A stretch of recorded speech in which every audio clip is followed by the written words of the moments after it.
Tu te lèves un lundi matin, plein d'énergie.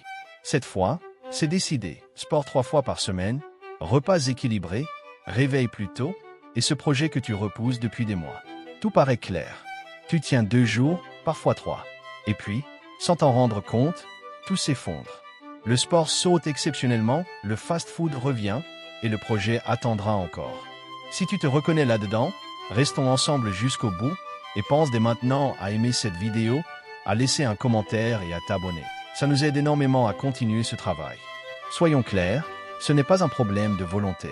Ce n'est pas parce que tu manques de motivation.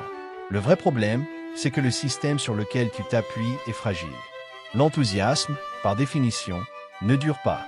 Il dépend de ton humeur, de ton énergie, de ton environnement. Prenons un exemple très simple. Quelqu'un décide de courir tous les matins à 6 heures parce qu'il est motivé. Tant qu'il dort bien et que tout va bien, ça tient. Mais le jour où il se couche tard, où il pleut, ou où une journée difficile l'attend, la routine disparaît. À l'inverse, quelqu'un qui prépare ses affaires la veille, qui court seulement 10 minutes au départ, et qui a bloqué ce créneau comme un rendez-vous non négociable, tient beaucoup plus longtemps. James Clear l'explique très bien dans Atomic Habits. Nous ne sommes pas à la hauteur de nos objectifs, nous tombons au niveau de nos systèmes. Et c'est exactement là que tout se joue. De son côté, Cal Newport insiste sur le fait que la constance bat l'intensité, surtout quand l'effort devient inconfortable. Dans cette vidéo, nous n'allons pas te motiver. Nous allons comprendre pourquoi ça craque toujours au bout de quelques jours, et surtout comment construire une discipline capable de tenir quand l'envie disparaît. Reste bien avec nous, parce qu'à la fin, nous partagerons 3 principes précis et applicables pour transformer un engagement passager en une routine solide et durable. On va commencer par casser 2 idées reçues qui sabotent nos efforts depuis des années. 2 mythes tellement répandus qu'on ne les remet même plus en question. Et pourtant, tant qu'on y croit, on tourne en rond. Si ce que nous allons dire résonne avec toi, pense à liker, à commenter et à t'abonner parce que la suite va être encore plus concrète. Mythe numéro 1. La motivation doit précéder l'action. C'est probablement le mensonge le plus coûteux que nous ayons intégré. On croit qu'il faut se sentir prêt, avoir l'élan, être motivé, puis agir. Résultat, on attend. Et on attend longtemps. En réalité, la motivation n'est pas un préalable. C'est une conséquence. Le mécanisme est simple. L'action vient d'abord, l'énergie suit ensuite. En psychologie, on appelle ça l'activation comportementale. Pas besoin de jargon. Ça veut juste dire que le cerveau se met en route après le mouvement, pas avant. Prenons un exemple brutalement honnête. Attendre d'avoir envie de courir pour mettre ses baskets, c'est la garantie de ne jamais courir. En revanche, enfiler les baskets sans réfléchir, sortir, marcher 5 minutes, et soudain, courir devient possible. Pas agréable au début, mais possible. Et parfois, même satisfaisant après. Même logique pour le travail, l'écriture, le sport, les projets personnels. Personne ne se lève le matin avec une motivation pure et constante. Ceux qui avancent ne sont pas plus inspirés, ils déclenchent le mouvement malgré l'absence d'envie. Atomic Habits de James Clear insiste sur ce point. Ce ne sont pas les grandes décisions qui transforment une vie, mais les petites actions répétées, même quand l'envie n'est pas là. Il explique que l'identité se construit après l'action. On n'agit pas parce qu'on est motivé, on se sent motivé parce qu'on agit. La transition est cruciale. Index vert pointant vers la droite blanc, tant que nous attendons un état interne idéal, nous restons immobiles. Index vert pointant vers la droite blanc, dès que nous agissons, même minimalement, la dynamique change. Et c'est précisément là que le deuxième mythe nous piège encore plus profondément. Mythe numéro 2. La discipline, c'est une question de volonté. On nous a fait croire que les gens disciplinés sont ceux qui ont une volonté exceptionnelle. Faux. La volonté n'est pas une super arme. C'est une ressource limitée. Elle s'épuise. Et plus la journée avance, plus elle diminue. Compter uniquement sur la volonté, surtout quand tout va mal, c'est comme partir en voyage avec un réservoir déjà à moitié vide. Imaginez un muscle. Si tu le sollicites sans arrêt, sans récupération, il finit par lâcher. La volonté fonctionne exactement de la même façon. Si nous devons lutter à chaque décision, se lever, travailler, résister aux distractions, faire du sport, nous finirons par craquer. Pas parce que nous sommes faibles, mais parce que le système est mal conçu. C'est là qu'intervient une idée essentielle. Ce n'est pas nous qu'il faut blinder, c'est l'environnement qu'il faut simplifier. B.J. Fogg, chercheur en sciences du comportement, explique que les comportements durables ne reposent pas sur l'effort maximal, mais sur la réduction de la friction. Moins il y a d'obstacles, moins la volonté est sollicitée. Exemple concret. Si notre téléphone est sur le bureau, écran allumé, notifications actives, nous devons lutter en permanence. Si le téléphone est dans une autre pièce, il n'y a plus de combat. La discipline n'a même pas besoin d'intervenir. Autre exemple. Si nous devons trouver le courage de faire du sport, c'est perdu. Si les vêtements sont déjà prêts, si l'horaire est fixe, si la décision est éliminée, alors l'action devient presque automatique. La vraie discipline, ce n'est pas de se forcer. Index vert pointant vers la droite blanc, c'est de concevoir un système qui fonctionne quand la motivation est absente. 60. Ce qu'il faut retenir avant la suite. Récapitulons sans détour. La motivation ne précède pas l'action. Elle en découle. La volonté n'est pas fiable sur le long terme. Les systèmes le sont. Ceux qui avancent ne sont pas plus forts mentalement. Ils ont de meilleures structures. Dans la prochaine partie, nous allons voir comment transformer ces principes en leviers concrets, applicables dès aujourd'hui, sans révolutionner ta vie ni compter sur un sursaut de motivation. Si cette première partie t'a parlé, like, commente ce qui t'a le plus frappé et abonne-toi pour ne pas rater la suite. Le vrai coupable, ton environnement contre ton cerveau. On va mettre les choses au clair tout de suite. Si nous avons du mal à avancer, à rester constant, à tenir nos engagements, le problème n'est pas notre cerveau. Le vrai coupable, c'est notre environnement. Notre environnement actuel est littéralement conçu pour nous faire échouer. Pas par méchanceté, mais par design. Tout autour de nous pousse à la distraction, à l'instantané, à l'abandon rapide. Prenons un exemple simple et brutalement honnête. Nous voulons travailler, mais notre téléphone est posé à côté de nous. Écran allumé. Notifications actives. Réseaux sociaux à 2 cm de notre main. Dans ces conditions, ce n'est pas un manque de volonté si nous cédons. C'est un réflexe. James Clear l'explique très clairement dans Atomic Habits. Nous ne montons pas au niveau de nos objectifs, nous chutons au niveau de nos systèmes. Autrement dit, si notre environnement favorise la distraction, nous allons être distraits, peu importe notre motivation. Deuxième exemple. Nous disons vouloir changer notre vie, mais nous n'avons aucune routine structurante. Les journées commencent au hasard, se terminent au hasard. Aucun moment réservé au travail important. Aucun rituel. Aucun cadre. Là encore, ce n'est pas un problème de discipline. C'est une absence de structure. Notre cerveau adore les chemins connus. Il cherche le confort, l'économie d'énergie. S'il n'y a pas de rail, il prend la direction la plus facile. Et la direction la plus facile, aujourd'hui, c'est le scroll, la procrastination, les tâches inutiles mais rassurantes. Troisième exemple, les objectifs trop vagues. Nous voulons réussir. Nous voulons être meilleurs. Nous voulons changer. Mais changer quoi? Quand? Comment? Avec quels indicateurs? Un objectif flou ne donne aucune prise à l'action. Le cerveau ne sait pas par où commencer, alors il reporte. Charles Duhigg, dans The Power of Habit, montre que le cerveau fonctionne en boucle. Signal, routine, récompense. Si le signal est flou, la routine ne se met jamais en place. Et sans routine, il n'y a pas de constance.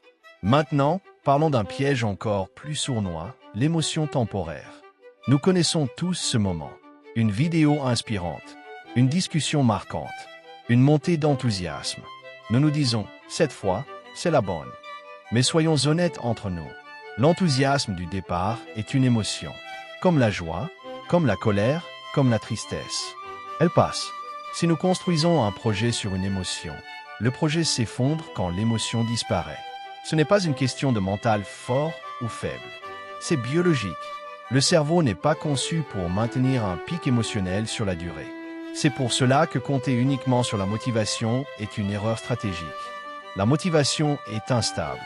L'environnement, lui, est permanent. Regardons les personnes qui tiennent sur la durée. Elles ne sont pas plus motivées que nous. Elles ont simplement retiré les obstacles et installé des systèmes. Elles laissent leur téléphone dans une autre pièce. Elles bloquent des créneaux précis, toujours aux mêmes heures. Elles transforment leurs objectifs vagues en actions mesurables. Écrire 300 mots, 30 minutes sans distraction, une tâche clé par jour. Encore une fois, James Clear insiste sur ce point. La meilleure manière de changer un comportement n'est pas de se forcer, mais de rendre ce comportement évident et facile. À ce stade, une question se pose naturellement. Si le problème n'est pas notre cerveau, mais notre environnement, alors, On fait comment? Comment passer du mode motivation au mode système? Comment arrêter de dépendre de l'énergie du moment pour enfin avancer, même quand nous n'en avons pas envie? C'est exactement ce que nous allons voir dans la prochaine partie. Mais avant d'y aller, faisons une pause rapide. Si ce que nous venons de dire te parle, mets un like. Dis-nous en commentaire quel élément de ton environnement te sabote le plus aujourd'hui. Et surtout, abonne-toi, parce que la suite est concrète, applicable et peut réellement changer ta manière de travailler et de vivre. Dans la prochaine partie, nous allons poser les bases d'un système simple, réaliste et tenable. Pas de hype, pas de promesses creuses. Juste ce qui fonctionne. Si on devait résumer la discipline en une phrase, ce serait celle-ci. La discipline ne consiste pas à être fort quand tout va bien, mais à rester constant quand tout va mal. Et justement, quand la motivation chute, ce ne sont pas les grandes stratégies qui nous sauvent, mais des principes simples, presque ennuyeux, mais extrêmement efficaces. Nous allons voir 3 piliers concrets qui permettent de bâtir une discipline qui résiste aux jours de fatigue, de doute et de chaos. Pilier 1, la règle des 2 minutes, la simplicité radicale. Premier pilier, quand tout va mal, on réduit l'action à 2 minutes. Pas pour progresser, pas pour performer, mais pour ne pas casser la chaîne. Au lieu de se dire « je dois faire 1 heure de sport », nous disons « je mets mes baskets et je sors ». Au lieu de « je dois écrire un chapitre », nous disons « j'ouvre le document et j'écris une phrase ». C'est exactement ce que James Clear explique dans Atomic Habits. Il rappelle que l'objectif réel n'est pas l'intensité, mais la continuité. Une habitude ne meurt pas quand elle est faible, elle meurt quand elle est interrompue. Exemple très concret. Un jour de grosse fatigue, nous rentrons tard, l'envie est à 0. Si notre règle est sport égale 1 heure minimum, nous abandonnons. Si notre règle est sport égale 2 minutes, nous réussissons. Et très souvent, une fois lancé, les 2 minutes deviennent 10. Mais ce n'est pas obligatoire.